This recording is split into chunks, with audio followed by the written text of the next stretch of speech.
Hello friends, मैं हूं अखिलेश दुबे। आप सभी का स्वागत है हमारे इस चैनल नॉलेज हंटर पे।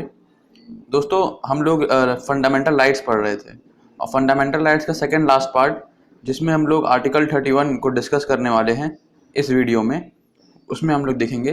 तो बेसिकली ये जो भी वीडियोज़ हैं ये सब यूपीएससी के लिए हैं, यूपीएससी पॉइंट ऑफ व्यू से हैं।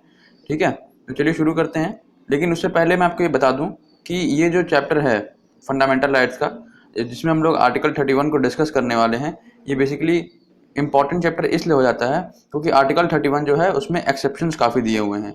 Exceptions to the fundamental rights, जहाँ जहाँ पर फंडामेंटल राइट्स की पावर थोड़ी कम हो जाती है, या फिर यूँ कहें कि जहाँ जहाँ पर फंडामेंटल राइट्स काम नहीं करते, वो कौन से 3 आर्टिकल हैं? तो वो आर्टिकल 31A है, आर्टिकल 31B है, आर्टिकल 31C है। आप यहाँ देख ही सकते हैं।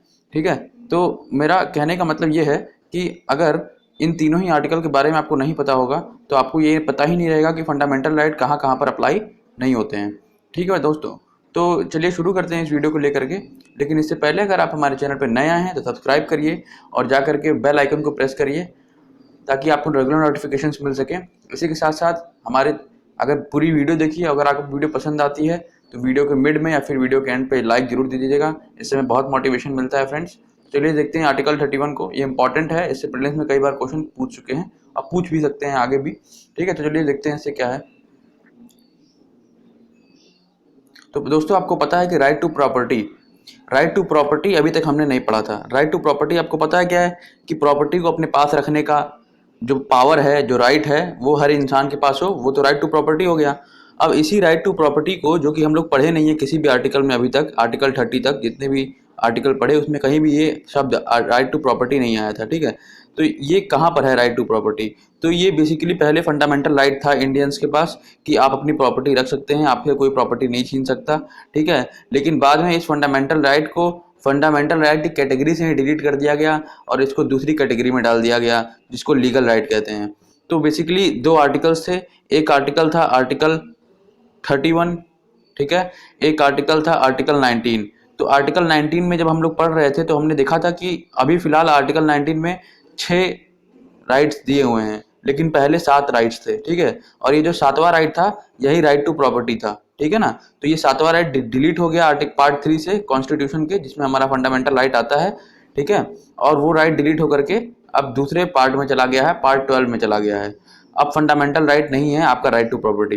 आर्टिकल 31 भी जो है आपका राइट टू प्रॉपर्टी से डील करता था, जिसमें ये कहा गया था कि किसी भी इंसान को डिप्राइव नहीं किया जा सकता उसके प्रॉपर्टी से except by procedure of law. तो ये थोड़ा इन दोनों के बारे में थोड़ा समरी था, आपको पता होना चाहिए कि पहले से दिया हुआ था हमारे कॉन्स्टिट्यूशन में, बाद में इसको हटाया गया है। ठीक है, तो ये सब समझने के बाद अब चलते हैं मेन चीज़ पे जिसके बारे में हमको पढ़ना है, जो कि आर्टिकल 31 है, जो कि राइट टू प्रॉपर्टी से डील करता है, नहीं करता था, अब तो किसी और आर्टिकल से डील करता है। खैर, ये तो सबसे पहले समझते हैं आर्टिकल 31 है क्या। तो आर्टिकल 31 अब नहीं है। आर्टिकल 31 में जो वैल्यू थी राइट टू प्रॉपर्टी की, आरटीपी की, अब वो नहीं है। अब वो कहाँ पहुँच गया है? अब वो पहुँच गया है आर्टिकल 300A में। ठीक है, आर्टिकल 300A जो है अब डील करता है राइट टू प्रॉपर्टी के साथ, पहले आर्टिकल 31 किया करता था।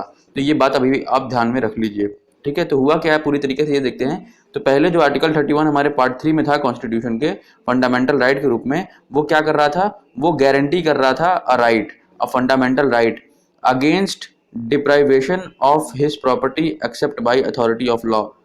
जो हिज का यहाँ पर मतलब है कोई भी पर्सन। ठीक है, कोई भी पर्सन हो सकता है ये, चाहे वो फॉरेनर हो चाहे वो सिटीजन हो। तो फॉरेनर और सिटीजन एफसी दोनों के लिए लागू होता है ये। ठीक है ना, तो कोई भी इंसान जो है उसको उसकी प्रॉपर्टी से डिप्राइव नहीं किया जा सकता, against deprivation of his property, उससे उसकी प्रॉपर्टी छीनी नहीं जा सकती। ठीक है, कब तक नहीं छीनी जा सकती? क्या किसी भी केस में नहीं छीनी जा सकती? तो आंसर है नहीं। एक केस ऐसा है जहां पर उससे उसकी प्रॉपर्टी छीनी जा सकती है, और वो केस है accept by authority of law. Authority of law का मतलब है कि मान लीजिए कोई लॉ पास हो गया पार्लियामेंट में, ठीक है, और उस लॉ के तहत जो है आपकी प्रॉपर्टी छीनी जा सकती है, तो वहां पर जो है आपका राइट टू प्रॉपर्टी काम नहीं करेगा, क्योंकि वहां पर एक लॉ आ गया। ठीक है ना, और जब लॉ बन जाता है ना किसी चीज के लिए, तो वहां पर अथॉरिटी ऑफ लॉ आ जाती है। जब अथॉरिटी ऑफ लॉ कॉन्स्टिट्यूशन में लिखा गया है कि अथॉरिटी ऑफ लॉ के तहत लॉ बना करके आपकी प्रॉपर्टी से आपको डिप्राइव किया जा सकता है, तब ऐसे केस में आर्टिकल 31 भी पहले भी थोड़ा कमज़ोर था। क्यों? क्योंकि वहाँ पर लॉ बना करके आपकी प्रॉपर्टी आपसे छीनी जा सकती है। तो except by authority of law आ गया आर्टिकल 31 में पहले, लेकिन जब ये भी लिखा हुआ है कि जब लॉ बना करके आपसे आपकी प्रॉपर्टी छीनी जाएगी, तब स्टेट जो है, जो सरकार है, उसको आपको मुआवजा देना पड़ेगा, कंपनसेशन देना पड़ेगा, 2 कंडीशन के साथ। पहली कंडीशन क्या होगी? पहली कंडीशन ये होगी कि जो ज़मीन आपसे छीन रहे हैं वो सिर्फ और सिर्फ पब्लिक पर्पज़ के लिए इस्तेमाल होगा, किसी भी इंडिविजुअल, किसी भी इंसान के लिए जो है उससे इस्तेमाल नहीं किया जाएगा, उसे पूरा का पूरा पब्लिक पर्पज़ के लिए इस्तेमाल किया जाएगा। मान लीजिए कि यहाँ आपका घर था और इस घर के थ्रू आपका रेलवे लाइन निकलनी थी, तो आपके घर को यहाँ तोड़वाना पड़ेगा, आपकी ये प्रॉपर्टी लेनी पड़ेगी, तो सरकार आकर के आपसे रिक्वेस्ट करेगी कि आप इसको खाली कर दें, ठीक है ना, और आपको खाली करना भी पड़ेगा ये, ठीक है। तो क्या हो रहा है कि यहाँ पर रेलवे लाइन बिछेगी, जिसका मतलब क्या है कि ये पब्लिक पर्पज़ के लिए काम हो रहा है, तो सरकार सही काम कर रही है और इसलिए जो है ये आपसे ये ज़मीन ले भी सकती है, ठीक है ना। तो should be for public purpose. तो उस टाइम के हिसाब से, पब्लिक पर्पज़ के हिसाब से अगर देखा जाए, तो अगर पब्लिक पर्पज़ के लिए काम हो रहा है, पब्लिक के लिए काम हो रहा है, तब वो आपसे ले सकती है। दूसरा चीज़ क्या है कि कंपनसेशन देना पड़ेगा, आपको मुआवजा देना पड़ेगा, क्योंकि आप अपनी ज़मीन खाली कर रहे हैं, आपने भी खरीदी होगी मेहनत से, आपने पैसा दिया होगा उसके लिए, तो उसके हिसाब से जो रेट है उसके हिसाब से आपको कंपनसेशन भी दिया जाएगा। और ये जो गारंटीड राइट था अगेंस्ट डिप्राइवेशन ऑफ प्रॉपर्टी, ये क्या सिर्फ सिटीजन्स के पास मौजूद था जो भारत के सिटीजन्स थे? तो आंसर है नहीं, हर पर्सन के पास मौजूद था, एवरी पर्सन, जिसमें फॉरेनर्स भी आते हैं और सिटीजन्स ऑफ इंडिया भी आते हैं, ठीक है। अब इसी के साथ साथ क्या सिर्फ आर्टिकल 31 ही राइट टू प्रॉपर्टी की बात करता था? तो आंसर है नहीं, एक और आर्टिकल है जिसका नाम था आर्टिकल 19। आर्टिकल 19 हमने पढ़ा हुआ है, राइट टू फ्रीडम में आता है। आर्टिकल 19 का जो पहला क्लॉज है, पहले क्लॉज का जो एफ पार्ट था, यानी कि जो छठा राइट था, पहले वो राइट टू प्रॉपर्टी था, ठीक है ना। ये चीज़ आपको याद रखनी है कि राइट टू प्रॉपर्टी आर्टिकल 19 के फर्स्ट क्लॉज का एफ पार्ट आता है, ठीक है ना। तो ये चीज़ आपको याद रखनी है। इसने क्या किया, आर्टिकल 19(1)(f) ने क्या किया कि इसने राइट गारंटी किया, एक फंडामेंटल राइट गारंटी किया टू एक्वायर, यानी कि आप प्रॉपर्टी अपने पास रख सकते हो एज एन इंडिविजुअल, ठीक है, और उसको होल्ड भी कर सकते हो, रखने के बाद उसको लंबे समय तक अपने पास रख सकते हो और डिस्पोज भी कर सकते हो, यानी कि जब चाहो उस प्रॉपर्टी को अपने हक से छोड़ भी सकते हो। तो ये सब क्या है, ये 3 right, acquire, hold and dispose of property was given to every citizen of India, ठीक है ना। तो ये आपको समझ में आना चाहिए किस आर्टिकल के तहत, आर्टिकल 19(1)(f) के तहत, ठीक है ना।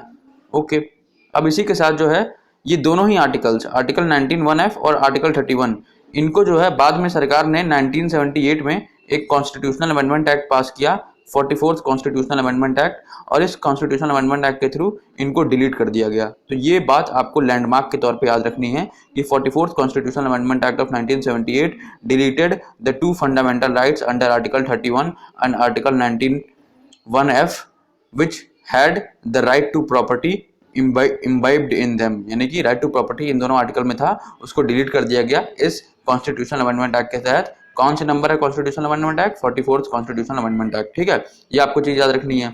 अब इसी के साथ ये याद रखिए कि डिलीट करने के बाद क्या परमानेंटली चला गया? तो आंसर है नहीं। अब ये जो दोनों फंडामेंटल राइट्स थे, आर्टिकल 19(1)(f) और आर्टिकल 31, इन दोनों को ही डिलीट कर दिया गया, ठीक है। डिलीट करने के बाद कहाँ डाल दिया गया? इन दोनों को डिलीट करने के बाद पार्ट 12 में कॉन्स्टिट्यूशन के एक नया आर्टिकल इंसर्ट किया गया या फिर क्रिएट किया गया, जिसका नाम था आर्टिकल 300A। ये किसमें था? ये था पार्ट 12 ऑफ कॉन्स्टिट्यूशन में। इस आर्टिकल के अंदर जो है राइट टू प्रॉपर्टी को डाल दिया गया, RTP, राइट टू प्रॉपर्टी को डाल दिया गया। और इसको डालने के बाद क्या था कि इसका जो आर्टिकल था, इसका टाइटल क्या रखा गया? राइट टू प्रॉपर्टी, ठीक है ना। ये टाइटल था इस आर्टिकल का, आर्टिकल 300A का, ठीक है ना।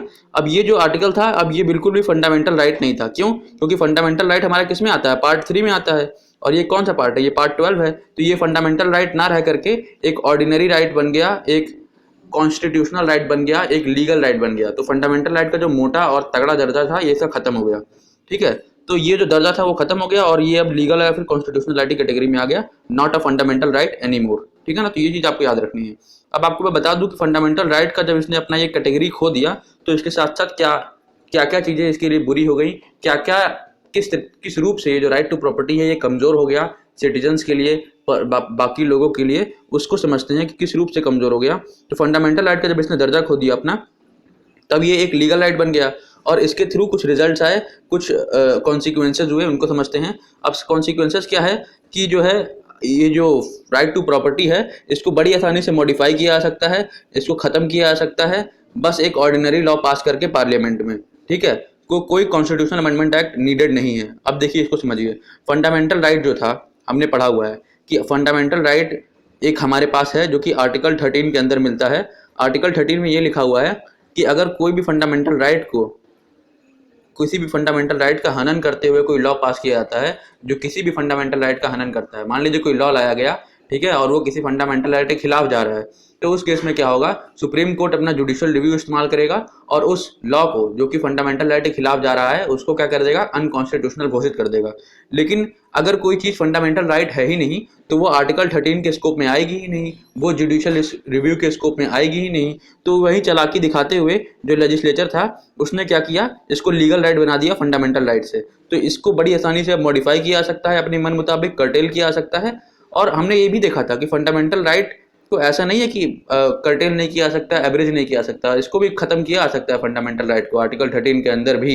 लेकिन आर्टिकल 13 के अंदर भी फंडामेंटल राइट को तभी कर्टेल किया जा सकता है जब कॉन्स्टिट्यूशनल अमेंडमेंट एक्ट पास हो, यानी कि एक संशोधन की लिए बिल पास हो कि सुधार करना चाहते हैं हम कॉन्स्टिट्यूशन में, जिसका प्रोसेस बहुत बड़ा होता है और बहुत कठिन होता है करने को। तो कॉन्स्टिट्यूशनल अमेंडमेंट एक्ट पास करना पड़ता है अगर फंडामेंटल राइट में कोई चेंज लाना है या फिर कोई ऐसा लॉ लाना है जिसके थ्रू फंडामेंटल राइट को खत्म किया जा रहा है या फिर जो है फंडामेंटल राइट का हनन हो रहा है, ठीक है। लेकिन यहाँ पर ऑर्डिनरी राइट बन गया तो कोई कॉन्स्टिट्यूशनल अमेंडमेंट एक्ट जरूरी ही नहीं है। अब इसी के साथ साथ जो है अगला पॉइंट ये आता है लीगल राइट बनने से कि ये जो प्राइवेट प्रॉपर्टी है, ठीक है ना, उसको बचाता तो है लीगल राइट भी, लेकिन इस केस में सिर्फ एग्जीक्यूटिव एक्शन के अगेंस्ट बचाता है। एग्जीक्यूटिव एक्शन मतलब कि सरकार ने बोल दिया कि जा करके इसकी जमीन झड़प लो, तो तुम ये बोल सकते हो कि नहीं हड़प सकते तुम मेरी जमीन, क्योंकि मेरे पास लीगल राइट है आर्टिकल 300A के अंदर कि मेरी राइट, मेरे से कोई मेरी प्रॉपर्टी छीन नहीं सकता, कोई मुझे डिप्राइव नहीं कर सकता उससे, ठीक है। तो ये हो गया एग्जीक्यूटिव एक्शन। तो एग्जीक्यूटिव एक्शन के अगेंस्ट यानी कि सरकार के ऑर्डर के अगेंस्ट, किसी ऑर्डर के अगेंस्ट आपको बचाता है ये प्राइवेट प्रॉपर्टी के, ठीक है। लेकिन किसी लेजिस्लेटिव एक्शन के अगेंस्ट आपको नहीं बचाता। मतलब कि अगर कोई लॉ पास कर दिया पार्लियामेंट में कि आपकी जो है, जो भी आपका स्टेट है, जो आपकी प्रॉपर्टी है वो आपसे छीनी जा रही है इस लॉ के तहत, ठीक है, तब आप उसके खिलाफ कुछ नहीं कर सकते। तो नॉट अगेंस्ट लेजिस्लेटिव एक्शन। पहले क्या होता कि लेजिस्लेटिव एक्शन के अगेंस्ट भी आपको एक तरीके से प्रोटेक्शन मिल रही थी, क्यों, क्योंकि आपका वो चीज़ फंडामेंटल राइट में था, राइट टू प्रॉपर्टी। तो कॉन्स्टिट्यूशनल अमेंडमेंट एक्ट पास करना पड़ता, जो कि मुश्किल होता है पास करना। तो it was also against available against legislative action and executive action, but now in this case we have the protection against only executive action, ठीक है। इसी के साथ साथ जो एग्रीव्ड सिटीजन है, जो एग्रीव्ड पर्सन है, सिटीजन नहीं समझिएगा, पर्सन यानी कि दोनों ही, सिटीजन और फॉरेनर दोनों ही, ठीक है। तो दोनों ही जो लोग हैं, जो कोई भी इंसान हो, वो सीधे सीधे पहले क्या कर सकता था, जब वो फंडामेंटल राइट था राइट टू प्रॉपर्टी, तो सीधे सीधे सुप्रीम कोर्ट मूव कर सकता था। लेकिन अब क्या है, can't directly move supreme court, पर हाई कोर्ट को मूव कर सकते हैं, क्योंकि आर्टिकल 226 के अंदर हाई कोर्ट जो है फंडामेंटल राइट्स को भी प्रोटेक्शन देता है, और ठीक है, और बाकी ढेर सारे जितने भी लीगल राइट्स हैं LR उनको भी प्रोटेक्शन देता है। तो फंडामेंटल राइट तो रह नहीं गया अब ये, लेकिन जो बाकी लीगल राइट्स हैं उनको तो प्रोटेक्शन दे ही रहा है ना आर्टिकल 226। तो अब आप सिर्फ हाई कोर्ट ही को मूव कर सकते हैं पहली दफ़ा में। अब आप सिर्फ और सिर्फ हाई कोर्ट को मूव कर सकते हैं, आप डायरेक्टली सुप्रीम कोर्ट को मूव नहीं कर सकते, क्योंकि अब वो फंडामेंटल राइट नहीं रह गया, ठीक है ना। हालांकि बाद में अगर आपको लगता है कि हाई कोर्ट का डिसीजन सेटिस्फैक्टरी नहीं है, तब जाकर के आप सुप्रीम कोर्ट में अप्रोच कर सकते हैं, लेकिन फर्स्ट इंस्टेंस में आप लोग सुप्रीम कोर्ट को मूव नहीं कर सकते, ठीक है। अब कोई भी गारंटीड राइट टू कंपनसेशन नहीं है। गारंटीड राइट टू कंपनसेशन का क्या मतलब है कि आपको मुआवजा दिया ही जाएगा इस लीगल राइट के तहत, इसके लिए कोई गारंटी नहीं है। लेकिन दो केसेस हैं जहां पर गारंटी है, उन दोनों ही केसेस को हम लोग समझ लेते हैं और पढ़ लेते हैं, ठीक है ना।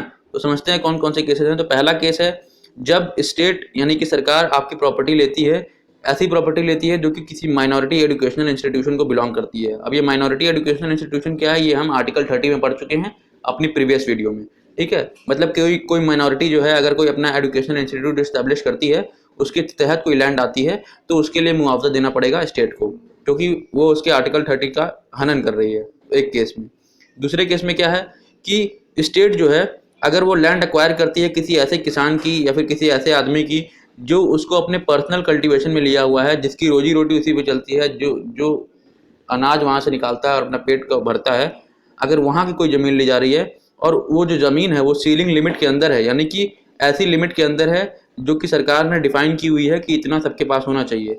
तो अगर उसके अंडर है तब आपको कंपनसेशन देना पड़ेगा। अगर एक लिमिट के बाहर चली गई है आपकी लैंड, मतलब एक्सेसिव लैंड है आपके पास, तब सरकार के ऊपर कोई बाउंडेशन नहीं है कि आपको जो है वो कंपनसेशन दे। तो ये दो चीज़ें हैं जहाँ पर सरकार के ऊपर बाउंडेशन है कंपनसेशन देने के लिए, ठीक है ना। Even after the right to property has become a legal right, ठीक है। अब इसी के साथ अगला टॉपिक देखते हैं, समझते हैं क्या है कि अब ये जो आर्टिकल 31 है इसमें हमने समझ लिया कि राइट टू प्रॉपर्टी क्या है, क्या क्या चीज़ें हैं, कैसे कैसे क्या हुआ है। लेकिन इसी को लेकर के कुछ एक्सेप्शन है फंडामेंटल राइट्स में। तो पहला एक्सेप्शन आता है आर्टिकल 31A।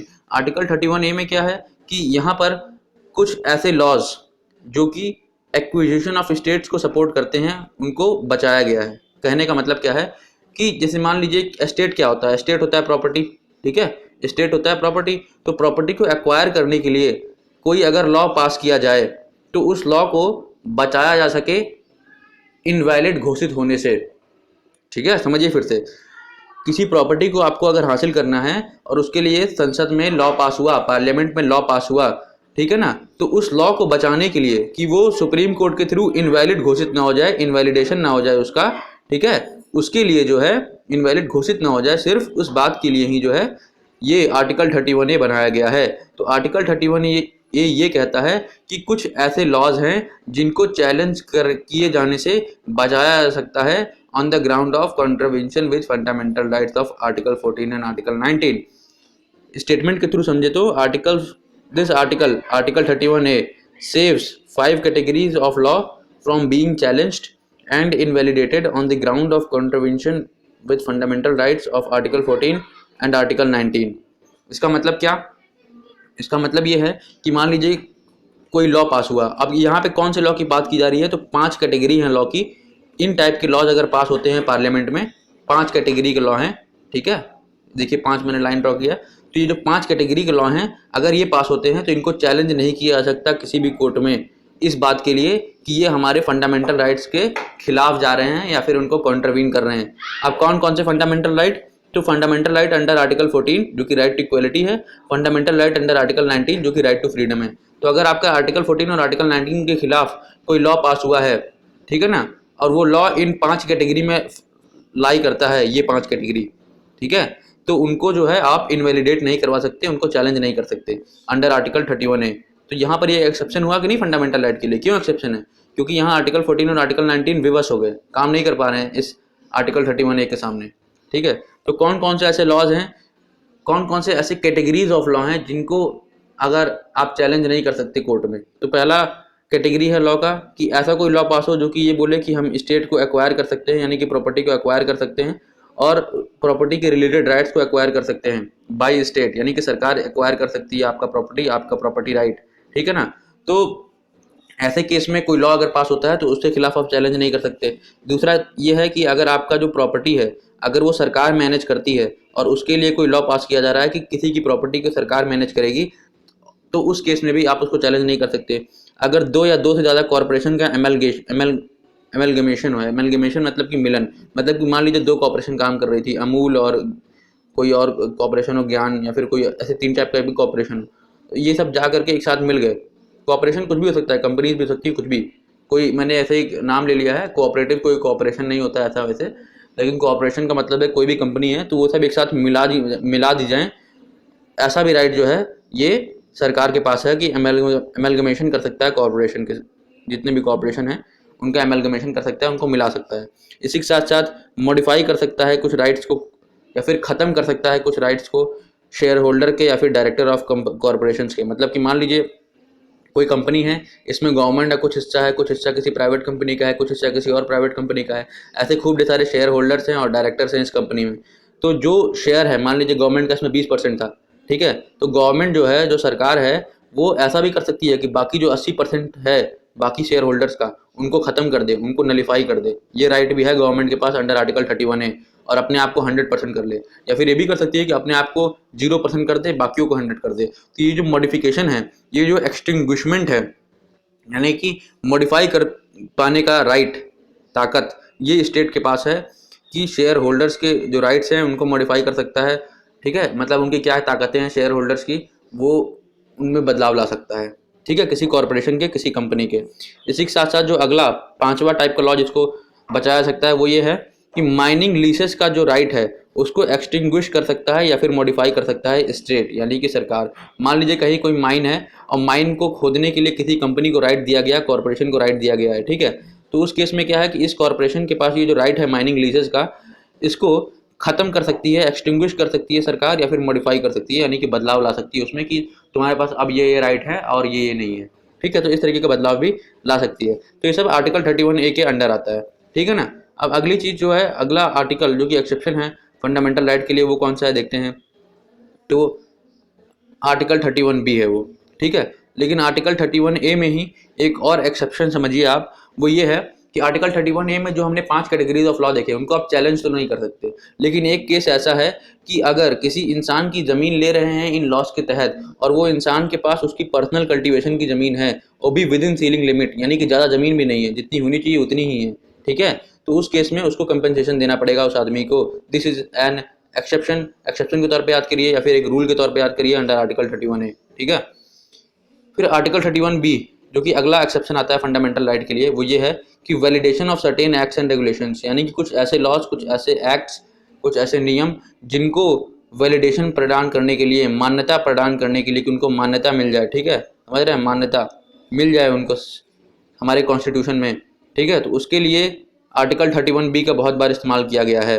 अब ये आर्टिकल 31B क्या करता है, ये जो आर्टिकल 31B है ये कुछ नियम, कुछ कानून, कुछ एक्ट्स एंड रेगुलेशंस को जो है 9th शेड्यूल में डाल देता है। आर्टिकल 31B क्या कर रहा है कि मान लीजिए कोई एक्ट है जो एक तरीके से अगर खुला छोड़ दिया जाए तो कॉन्स्टिट्यूशनल नहीं है, उसके ऊपर जुडिशियल रिव्यू हो जाता है, तो उसको क्या किया 9th शेड्यूल में उठा के डाल दिया, यानी कि आर्टिकल 31B एक्ट को उठाया और 9th शेड्यूल में डाल दिया।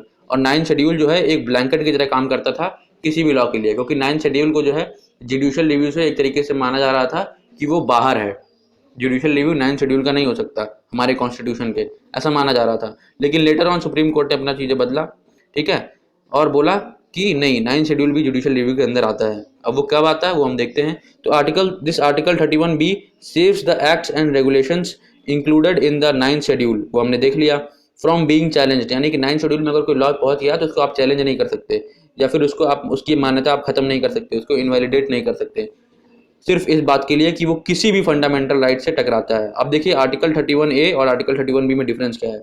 आर्टिकल 31A जो था ये सिर्फ और सिर्फ आर्टिकल 14 और 19 के खिलाफ प्रोटेक्शन दे रहा था। आर्टिकल 31B और खतरनाक है, ये any of the fundamental right के खिलाफ प्रोटेक्शन दे रहा है, एनी, समझ रहे हैं, मतलब कोई भी फंडामेंटल राइट का हनन हो रहा हो, लेकिन अगर वो लॉ 9th शेड्यूल में पड़ा हुआ है तो उस केस में वो एक्ट वैलिडेटेड रहेगा, उसकी पूरी मान्यता रहेगी, ठीक है। तो मतलब ऐसा कुल मिलाकर के जो कहने का मतलब है वो ये है, इट इम्यूनाइजेस, यानी कि इम्यूनिटी प्रोवाइड करता है, ये प्रोटेक्शन प्रोवाइड करता है किसी भी लॉ को, एवरी लॉ को इन दी 9th शेड्यूल, मतलब कुछ भी डाल दो 9th शेड्यूल में, अगर वो कचड़ा भी है तो भी वो बचा रहेगा, एक तरीके से ये कहने का मतलब है। लेकिन फिर लेटर ऑन सुप्रीम कोर्ट का ज़मीर जागा और एक केस होता है जिसको बोलते हैं IR कोएलो केस। ये केस का नाम याद रखिएगा, it is a historical case, IR Coelho case. इस केस में सुप्रीम कोर्ट ने ये जजमेंट दिया कि कोई भी तरीके का ब्लैंकेट इम्यूनिटी नहीं रहेगा किसी भी लॉ के लिए अगर वो 9th शेड्यूल में प्लेस्ड है तो। और 9th शेड्यूल में जो भी लॉज डाले गए हैं 24 अप्रैल 1973 के बाद, 24 अप्रैल 1973 सचिन तेंदुलकर का बर्थडे है, आप इससे याद कर सकते हैं। और बेसिकली इस दिन जो है केशवनंद भारती केस का जो है जजमेंट भी आया था, हिस्टोरिकल जजमेंट भी आया था, तो इस वजह से भी ये इंपॉर्टेंट है डेट। तो ये डेट याद रखिए 24 अप्रैल 1973, सचिन तेंदुलकर का बर्थडे और केशवनंद भारती केस, ठीक है।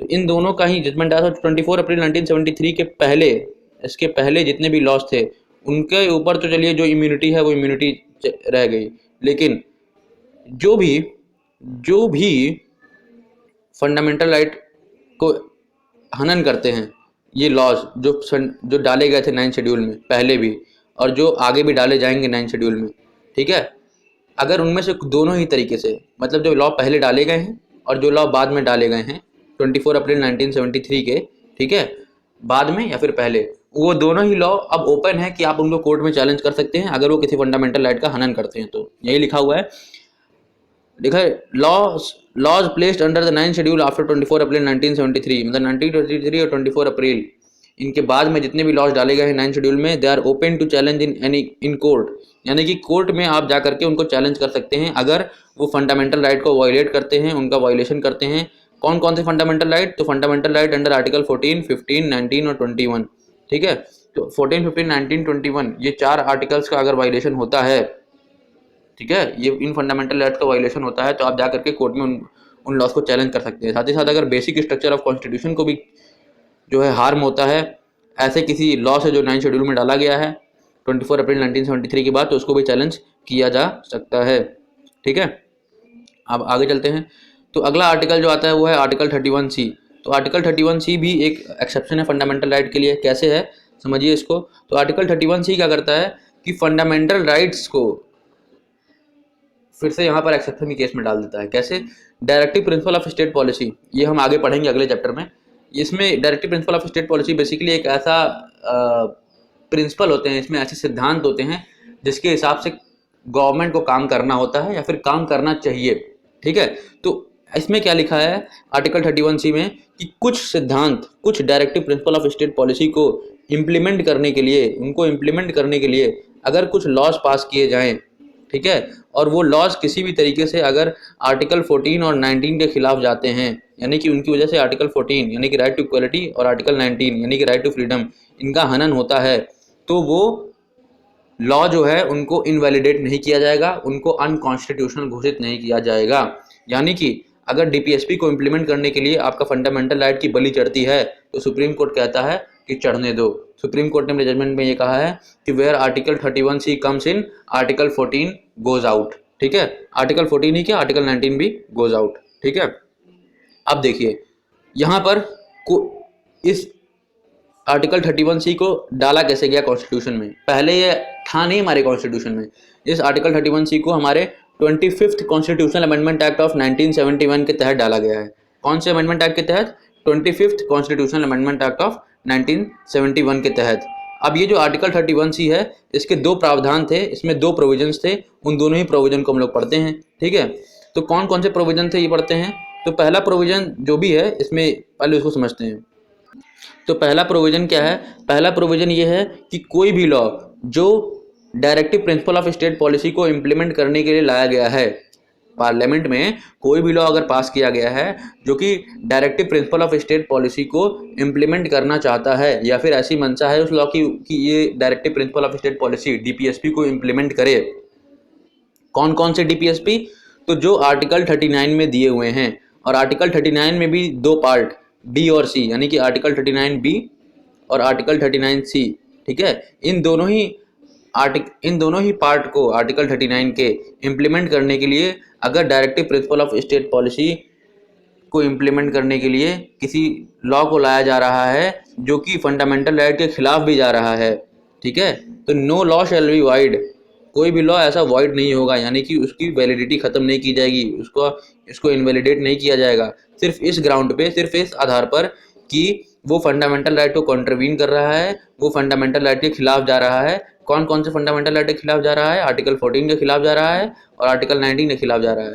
तो क्योंकि सिर्फ और सिर्फ इस बात पर कि आर्टिकल 14 और 19 के खिलाफ जा रहा है कोई लॉ, ठीक है, जो कि डीपीएसपी को इम्प्लीमेंट करना चाहता है, तो उस लॉ को आप जो है अनकॉन्स्टिट्यूशनल घोषित नहीं कर सकते, असंवैधानिक घोषित नहीं कर सकते, ठीक है, उसकी वैलिडिटी, उसकी मान्यता आप खत्म नहीं कर सकते, ठीक है ना। तो कुल मिलाकर के no law that seeks to implement the socialistic directive principle of state policy specified in article 39B और C shall be void on the ground of contravention of the fundamental right conferred by article 14 और article 19। कोई भी law जो directive principle of state policy को implement करने के लिए लाया गया है, अगर वो आर्टिकल 14 और 19 के खिलाफ भी जाता है तो भी उस केस में भी वो लॉ को इनवैलिडेट नहीं किया जाएगा। First provision.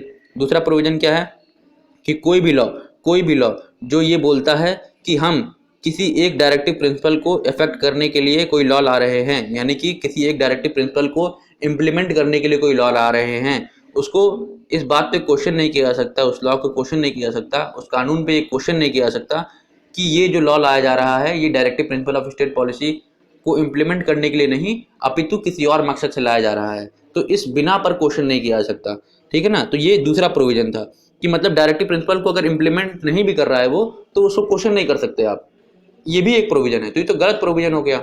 और इसी वजह से केशवानंद भारती केस जब हुआ तो उस दिन 24 अप्रैल 1973 को सेकंड प्रोविजन जो था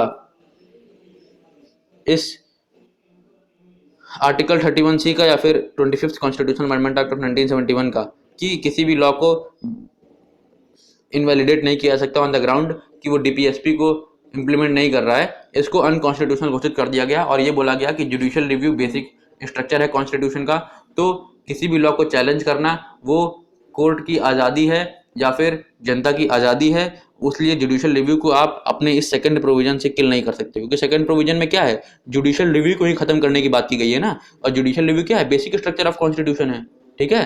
तो जुडिशियल रिव्यू खत्म करने की बात कर दी गई यहाँ पे, क्यों? क्योंकि ये लोग बोलते हैं कि लॉ को आप क्वेश्चन ही नहीं कर सकते इस बिना पे कि वो डीपीएसपी को इम्प्लीमेंट नहीं कर रहा है। और फर्स्ट प्रोविजन को मंजूरी कैसे दी सुप्रीम कोर्ट ने? सिर्फ इस बिना पे दी कि वो आर्टिकल 1419 का भले हनन कर रहा हो लेकिन किसी डीपीएसपी को इम्प्लीमेंट कर रहा है, ठीक है, किसी सिद्धांत को इम्प्लीमेंट कर रहा है जो कि जरूरी है, ठीक है ना। लेकिन दूसरा वाला बिल्कुल ही गलत प्रोविजन हो गया, क्योंकि यहाँ पर लॉ को आप क्वेश्चन ही नहीं कर सकते इस बात पे कि वो डीपीएसपी को इम्प्लीमेंट कर भी रहा है कि नहीं कर रहा है, यही बात पे, समझ रहे हैं। तो ये चीज़ हो जाती है। फिर अगली चीज़ ये आती है कि अब देखिए यहाँ पर जो था कि 25th constitutional amendment act of 1971 जो हुआ था, ठीक है, 1971 में जो 25वां कॉन्स्टिट्यूशनल अमेंडमेंट एक्ट हुआ था उसके तहत आर्टिकल 31C लाया गया था, ठीक है। लेकिन उसके बाद क्या हुआ, अब 1971 में ये अमेंडमेंट एक्ट आया था ना, तो 5 साल बाद 1976 में 42nd कॉन्स्टिट्यूशनल अमेंडमेंट एक्ट आता है, जो क्या करता है कि आर्टिकल 31C को बोलता है कि ये सिर्फ और सिर्फ उन डीपीएसपी को इम्प्लीमेंट करने के लिए ही नहीं लाया जा सकता जो आर्टिकल 39 बी और सी में है। अभी हमने देखा था कि आर्टिकल 39 के पार्ट बी और आर्टिकल 39 के पार्ट सी को इम्प्लीमेंट करने के लिए अगर कोई लॉ लाते हैं और फिर वो किसी फंडामेंटल राइट यानी कि आर्टिकल 14 और आर्टिकल 19 के खिलाफ जाता है, तब उसको इम्प्लीमेंट होने से कोई नहीं रोक सकता, वो वाइड नहीं होगा, ये हमने पढ़ा था। लेकिन आर्टिकल 31C इस कॉन्स्टिट्यूशनल अमेंडमेंट एक्ट के तहत यानी कि 42nd कॉन्स्टिट्यूशनल अमेंडमेंट एक्ट के तहत ये बोलता है कि आर्टिकल 31C किसी भी directive principle of state policy को इम्प्लीमेंट कर सकता है और किसी भी फंडामेंटल राइट के खिलाफ जाए तो भी उस केस में उसको कोई वॉइड घोषित नहीं कर सकता, अनकॉन्स्टिट्यूशनल घोषित नहीं कर सकता। ये एक चीज निकल के आई, मतलब आप सारे के सारे फंडामेंटल राइट को एक्सेप्शन के तौर पर ले लिए, सारे के सारे फंडामेंटल राइट्स का आप हनन कर सकते हो और किसी भी directive principle of state policy को आप इम्प्लीमेंट करने की कोशिश कर सकते हो। तो सारे के सारे फंडामेंटल राइट जहां आ गए ना, वहां पर बेसिक स्ट्रक्चर का हनन हो जाता है। क्यों? क्योंकि वहां पर rule of law, article 20, article 21 ये सब जो है तेल लेने चले जाते हैं। Article 21 right to life and personal liberty, कल को आप ये बोलोगे हमको directive principle of state policy को इंप्लीमेंट करना है इसलिए हम आपका आर्टिकल 21 छीन रहे हैं, यानी कि आपके पास राइट टू लाइफ ही नहीं है, आपके पास जीने का अधिकार ही नहीं है, तो आपको गोली मारी जा रही है। तो ये कोई राइट हुआ? इसलिए ये बेसिक स्ट्रक्चर ऑफ कॉन्स्टिट्यूशन को हनन कर रहा था। इसलिए इस कॉन्स्टिट्यूशनल अमेंडमेंट एक्ट को, 42nd कॉन्स्टिट्यूशनल अमेंडमेंट एक्ट को, क्योंकि ये बेसिक स्ट्रक्चर को हनन कर रहा था, ठीक है ना, सिर्फ और सिर्फ इसलिए क्योंकि बेसिक स्ट्रक्चर को हनन कर रहा था। इसलिए एक केस हुआ मिनर्वा मिल्स केस, आगे चल के उस केस में ये जो अमेंडमेंट था 42nd अमेंडमेंट एक्ट, ठीक है, इसका ये जो प्रोविजन था कि article 31C protects any law giving effect to any DPSP was declared unconstitutional, असंवैधानिक, इनवैलिड घोषित कर दिया गया, ठीक है। तो इनवैलिड घोषित कर दिया गया, ये चीज आपको याद रखनी है। क्यों? क्योंकि बेसिक स्ट्रक्चर के खिलाफ जा रहा था। तो मुझे उम्मीद है कि आपको ये आर्टिकल 31 का ए, आर्टिकल 31B, आर्टिकल 31C ये सब समझ में आया होगा। बड़ी शिद्दत समझाया गया है इसमें आपको, ठीक है ना। तो दोस्तों अगर आपको ये अच्छा लगा वीडियो तो लाइक करिए ना, बिल्कुल ना भूलिएगा, ठीक है। और ये था इसको एक्सेप्शन ऑफ फंडामेंटल राइट को लेकर के। तो चलिए मिलते हैं अगली वीडियो में। अगली वीडियो में आर्टिकल 32 डिस्कस करेंगे, आर्टिकल 33, आर्टिकल 34, आर्टिकल 35 और फंडामेंटल राइट से कुछ क्रिटिसिज्म को देख लेंगे और उसके साथ ही हमारा चैप्टर खत्म हो जाएगा। रिट्स भी पढ़ेंगे, रिट्स को हम एक अलग केस स्टडी से ला के दे देंगे, आप वहाँ से एक्सेस कर सकते हैं उसको बेसिक, ठीक है। चलिए फ्रेंड्स, उम्मीद है आपको मजा आया होगा। तो let's meet in the next video. Thank you.